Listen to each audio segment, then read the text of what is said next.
morning. It's cold.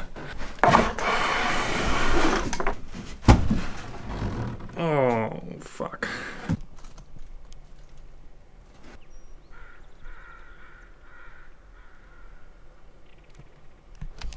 Well, I can't say I'm exactly thrilled.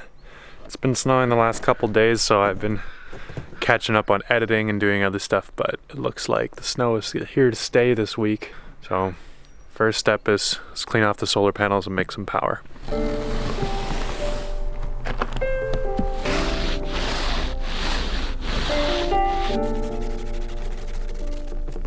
Alright, now we're making a couple watts. The party started.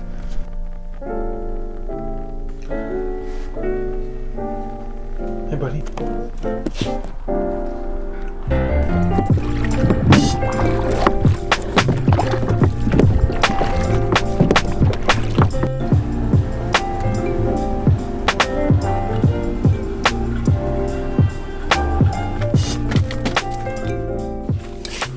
Well, since I spent all my money on the electronics for the boat and the budget is running a little bit thin, I've been pimping myself out across the island as a laborer. So today it's painting. I'll be painting this morning. And then we're gonna get back to the boat work. But first, let's make some money.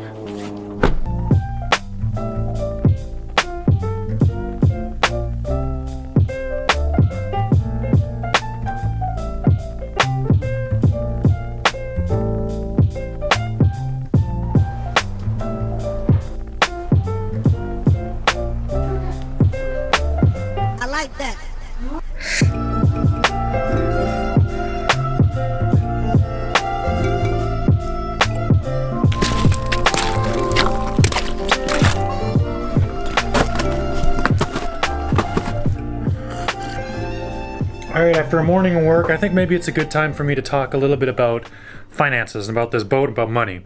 I often get the question from a lot of people, how do you afford this? It must be really nice to have money, it must be nice to be rich, blah, blah, blah. And so yeah, I'm just gonna explain it right now, and if you really care about it, you'll listen. And I think most people who want to say stuff like that don't care about it, so you could just keep saying what you say all the time anyways. But at least now I know I did my due diligence and did tell you how it went down. And before I set out in the van life, I worked as a photographer for 7 years. And over those 7 years, I went from making barely any money to making a fair bit of money.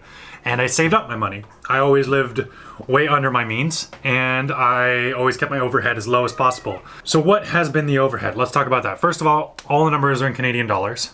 I've spent $5,000 buying this boat. I spent just under $4,000 on the battery bank. And then I waited 4 months to get it up here. I spent $6,000 on the solar setup, which is extensive, but necessary. And what else did I do? I spent $1,100 on my solar charge controllers. I've spent $2,300 on that inverter. So yeah, that one was a bit of a doozy.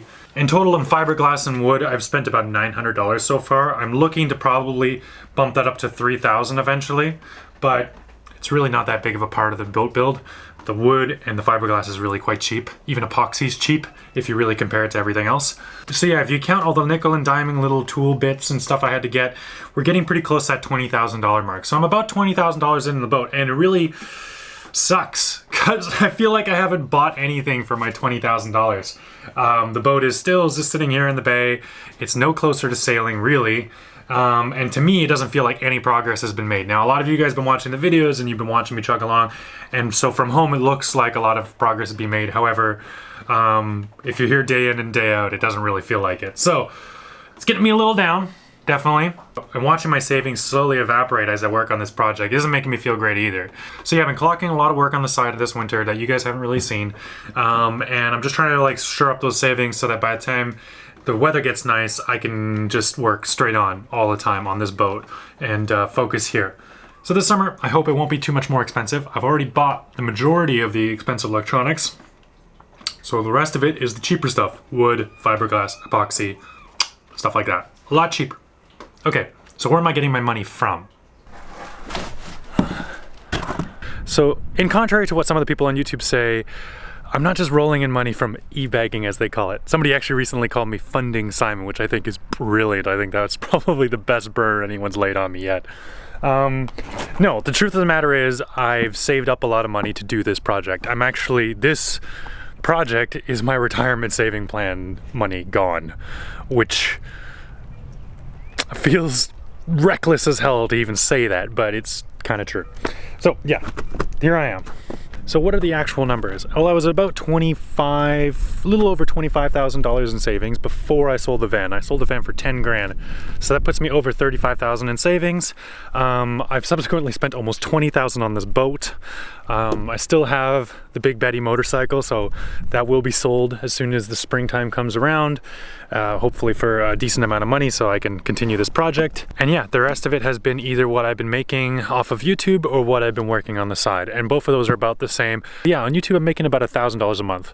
That's both a lot of money and like no money, if you really think about it in this way. As a photographer, because I know this because I was working as a photographer before, I would charge significantly more than that just for one video project. So I'm putting out like 15 plus videos a month. 1/15 the price of the videos is what I'm making. However, these are videos that I want to make, stuff that I want to do, and to be able to do exactly what you want to do and get paid for it, that's amazing. And so any money you can make doing that is good money as far as I'm concerned. Of that $1,000, the smallest amount is YouTube ad revenue. YouTube ad revenue now for me is actually less than it was when I had 5,000 subscribers. I was making more off YouTube ad rev when I had 5,000 subscribers than I am now. And the reason for that is the adpocalypse. That's their reasoning. I don't know. I went from a CPM of like 8 or something like that down to a CPM of under 1. I don't even know how that's possible, but basically ad revenue is non-existent. The next one up is sponsors. So yeah, the sponsors aren't a huge part of the budget, but it's really nice getting a few of them. I think they're starting to see the real value in getting involved in this build project, and it's really cool to have people that back you like that. So it's been good dialogue, and it's just a lot of legwork, a lot of emailing, a lot of calling back and forth trying to get people on board, and yeah, it's just a weird world. Anyway, last one is Patreon. If you're on YouTube in 2018 and you still want to make a go at this, pretty much the only way to do it is Patreon anymore. There's no ad revenue. Sponsors are pretty hard to get because there's so many content creators out there, and the only thing I can really rely on anymore are you guys.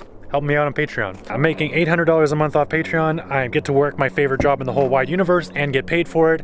It might not be enough to pay for everything or anything like that, but every little bit I can get, I am extremely grateful for that, and I'm very, very happy, and I want to say a huge thank you to you guys. Yeah, Patreon is the backbone of my YouTube side of finances. As I stressed before, YouTube finances really isn't the bulk of the finances for this whole build.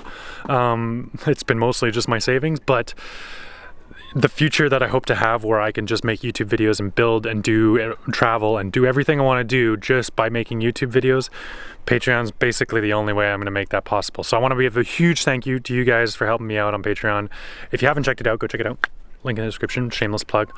And for those of you who have been supporting me for a long time, and you make it all possible. So thank you very much. That's it. That's the finances of the boat so far. YouTube is the greatest job in the world. There's no doubt about it. I love making videos. I love the interaction that happens between us. I love that I get emails from people saying that I inspired them somehow. Something I've done has inspired them, which blows me away. And yeah, it's also the least well-paying job in the universe, but it's still a great job that I can do while living my passion and doing what I want to do. So, best job in the world. Anyway, low tide. This only happens not in the winter. This is usually at night, which is kind of cool. You guys can actually see it. Look at that boat. He just lies down every time at low tide. Come out here at night sometimes. He's just taking a nap right there on the ground. My boat's in about 2 feet of water, so it's not that low, because often the water actually goes 30 or 40 feet past my bow. That's where the shore is.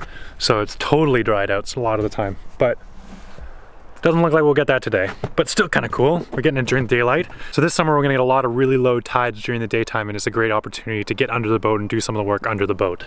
So we'll be doing that. I'm really excited for that. I'm mostly excited for the prospect of this snow leaving. Oh, good thing we cleared out the panels though. So yeah, we're making power. Stuff is melting. I know I said spring was coming, but it's coming. It's coming. Hopefully this is the last major snowfall of the year.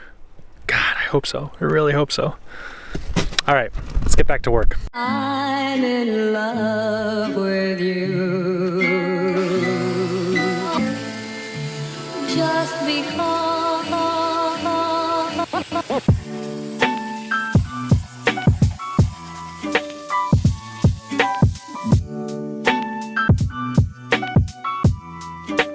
Joy and pleasure to millions of music lovers.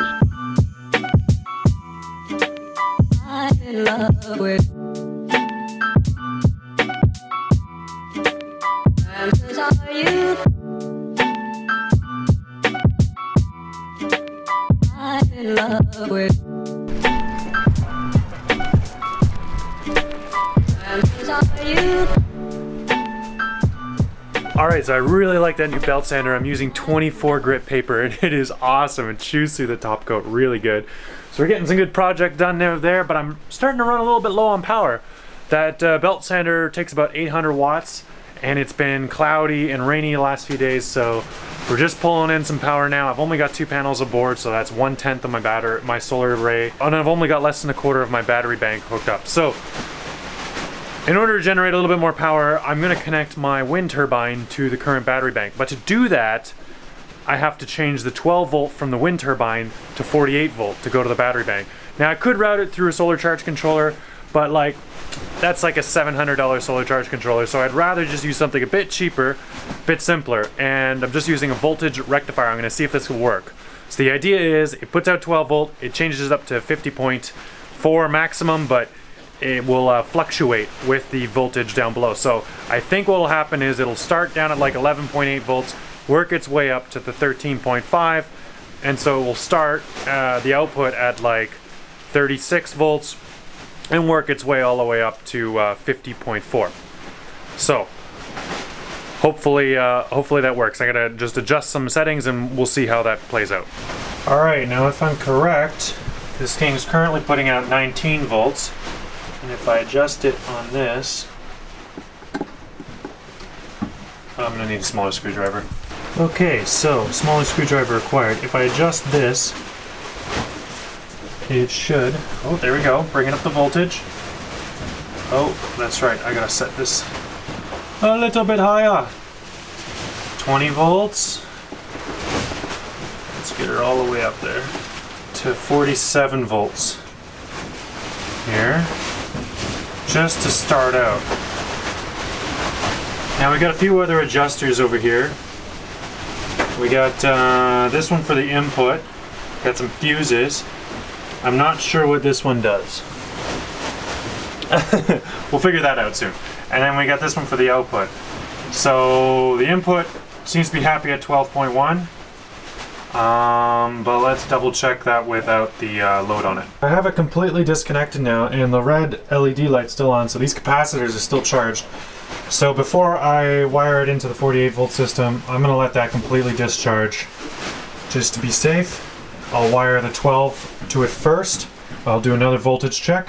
And then the real key will be to see if the charge controller on the 12 volt system still works and if the braking on the system still works.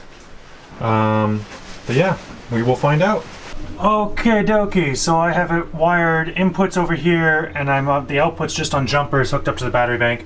I was running it through all of the different speeds. We're getting a lot of wind and gusts today, so I'm watching the voltage here on the input side jump from 7 volts all the way up to 20 volts, and so it fluctuates quite a bit. But on this side where the regulator is set, as soon as I hooked up the battery bank, it dropped down to battery bank voltage, and then it's been pumping it out at about yeah, exactly there. Like it jumps up and down maybe 0.1 of a volt as it's trying to charge, but that's pretty much it. I think what I'm going to do is I'm going to wire these through the BMSs. The BMSs altogether will have like 270 amps, so it's more than enough amperage to handle a couple wind generators. So this way we've got multiple kind of safety precautions. We'll put fuses and breakers, but then also the BMSs themselves can actually shut down the wind turbines. So yeah, and it seems to run the braking really well once you have the capacitors charged up. So it does brake on its own when the wind gets too strong. So apparently you don't need a 12-volt battery to run 12-volt wind generators. You just need a lot of other pieces of tech. So this is what the solar is bringing in, 6.5 amps right now, which at 48 volts is quite a lot of power. That's almost 300 watts. But I can't tell how many amps the wind generator is pulling up, so I'll have to get an amp meter eventually so I can check that. But yeah, I have noticed it's jumped up a little bit. It was at 42.7, but then the wind and the sun came out, now it's at 43.1. You'll find lithium batteries actually don't vary that much in voltage until the last 10% on either end of the battery.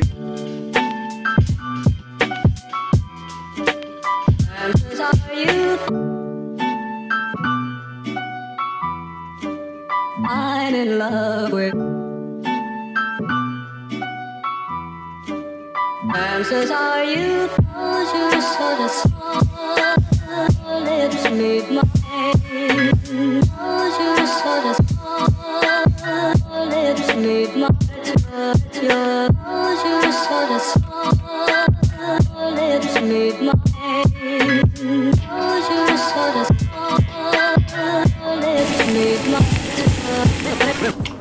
A couple of delicious sausages for lunch, and then I'm gonna take Champ for a little walk and we'll get back to it. But that last little bit I was doing, I'm working on like a 48-volt box. It's kind of like a terminal box. So I've got these big copper bars and they're isolated by these teak, like an epoxy kind of boards. And I'm gonna run my negatives and positives on that. And then I'm gonna find some space around it to run all of the breakers. So I got a bunch of breakers coming in to run all the different amperages for the battery bank, for the inverter, the solar charge controller. Each one of them have their own breakers. So we're gonna be laying all of those in on a different control panel, but I think I'm just gonna put the connections all in this box and clean it up. All right, I'm gonna give you some sausage. How about that? Want sausage? The sun is setting, Champ. Low tide. All right, check this out. Hey, Champ. It's a real low tide. Look at that. So this is one of the key features I love so much about this boat. It's beachability. I know, I'm so excited about it too. All right, I'm gonna walk Champ to shore in a minute. Your barks echo. You're so loud. Why are you so loud? Why? What is it? What do you possibly have? Is it, do you want me to touch your toes? Is that what it is? Because you seem very uncomfortable about that. Here, come check out the boat. I'm in love with. So interestingly enough, right there's a wreck of an old wooden boat. Just the skeleton left, there's nothing much to it. Over here we got another one. This is a fiberglass boat. And it literally just got filled with rainwater and sank. That's it, just didn't get bailed out. So Vern and I have some plans to try and get that guy surfaced again and drag it over there to the ramp so that it can be dismantled and taken care of. Because that's a really good mooring right there and we don't want to lose it. So we're gonna get that boat out of there. Basically the only thing we gotta do is just set it up right and bail it out. And then when the tide rises, it'll rise with the tide because there's no holes in it. I don't know, it's just on the ground. So yeah, this beam we're replacing pretty soon.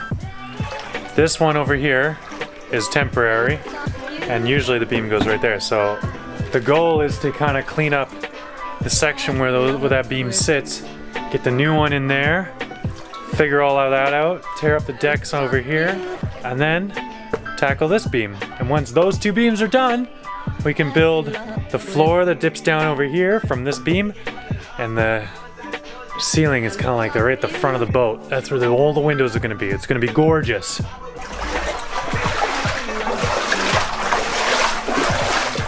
All right.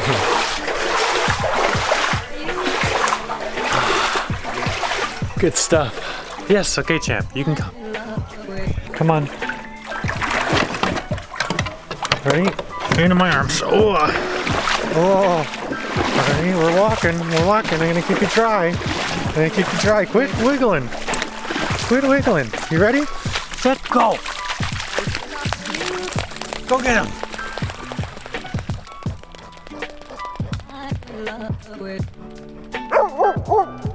Yeah, I don't know. Not quite fast enough, champ. Not quite fast enough. You're plenty loud enough, though. I'm in love with. And these are you. I'm in love with. And these are you. Champ, you found an island. You gonna name it? Love with. And these are you. I'm in love with. And these are you. You can almost walk across. Well, this is as close as I can get. Kind of got a bit of a channel that goes through here. And I just barely, oh, hold on. No, I don't, yeah. It's about 2 feet deep and my boots are about 1 foot deep. Yeah, I'm not gonna make that. But I'm this close to walking all the way to that island. That is really cool. I think if the tide goes out a little bit further next time, I'll be able to walk there. How rad is that? Well, it was super cool to take a stroll off the boat without taking a dinghy ride to shore. Especially nice to do during the daytime so I can actually go explore a little bit. What do you think? I think he had a good time. For dinner tonight, I'm making fancy Mr. Noodle. So basically it's Mr. Noodle, but I add a couple things to bring it up to that next level. First thing, start the water, drop the sauce packet, and add a little bit of butter. That gives it that fattiness that you get in ramen all the time that you don't really get in these packets. Next thing I do is I thinly chop up some onions and throw them inside. They really add to that flavor too. Once I get that to a rolling boil, I'll add the eggs. 1, sometimes 2 if I'm feeling greedy. So then I'll also add some mushrooms, a couple of leafy greens, and finally I'll throw in the noodles right at the last second. Toss the noodles around and let them cook to almost done. Pull it off the heat, add the last couple greens, and some sriracha, of course. You got yourself some fancy Mr. Noodle. The grocery store had these really cheap little bacon ends that go so well in this. Oh my god. Honestly, what always takes Mr. Noodle to the next level for me is the egg. The egg is awesome. Anyway, that's it for me tonight, guys. Thanks for tuning in. I'll catch you next episode. Good night.